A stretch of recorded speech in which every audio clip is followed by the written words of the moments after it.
also been on the other end of this before too, and I think that team's heading in the right direction. I think Coach is doing a phenomenal job. Obviously, he's brought great enthusiasm and response from his players, and I know that they'll bounce back from this game moving forward. On the same note, I get a little passionate at times, right? I get a little excited about what I want to accomplish for our team, and I just want to say, I need to humble myself a little bit. This is one game, right? And I'm not satisfied. So I just told our players, we're about to go play great quarterbacks.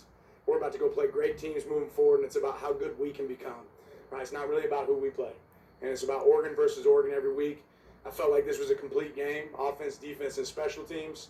Didn't create a takeaway on defense, I don't believe, but had some big plays in all three phases. We're dominant in all three phases. I thought you could watch our team and say, well, they have an identity in all three phases. So preparing for the next one, ready to go back to work. For Stanford, I know that they'll be ready. This will be a road game. We didn't play as well on the road earlier this year. It's time for us to show what we can do on the road moving forward, so we can open it up with questions.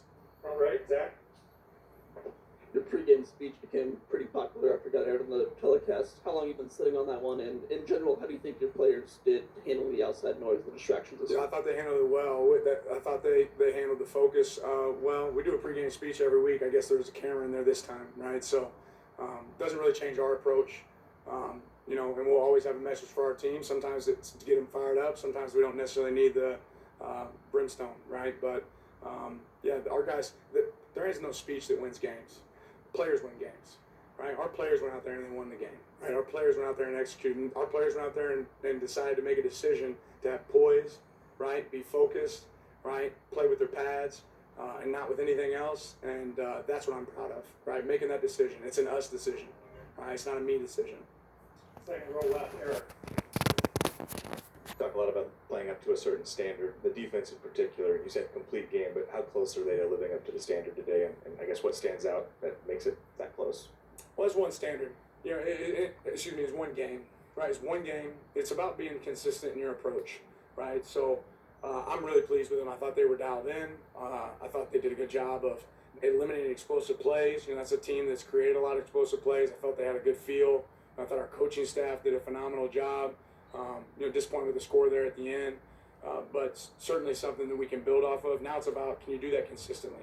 Can you be consistent in your approach? I think we learned a little bit about ourselves that, patience, there's value in patience, right? We were able to apply pressure. We were able to be disruptive to the quarterback, but it wasn't like we were out there blitzing 7 every down, right? And knowing when to pitch, right? Having some patience, having some consistency, recognizing, formations and having a feel for the game. I thought our Tosh did a phenomenal job. I thought our coaches did a phenomenal job, and our players did a phenomenal job of adjusting. So have to carry that over to each week. Front left, James. Yeah, when the message was substance and not flash, what does it feel like that you won the way that you did, and with so much attention that's been generated by them, and you having to answer a lot of things about them? What does it mean to you personally as a coach and for your program to be the first to hand them a loss? Yeah, I'm not hung up on that. If you're really about substance, what you're really hung up on is what's next, right? And what's next for our players. I'm glad that we got to put Oregon in the light that Oregon deserves to be in. But it's really not about anything else other than our team, right? And getting our team ready to go play. And now we got to go get ready for the next one, right? We don't need to be the team that's reading the newspaper articles, right? We don't need to be the team that's following Twitter, because we didn't follow it this week.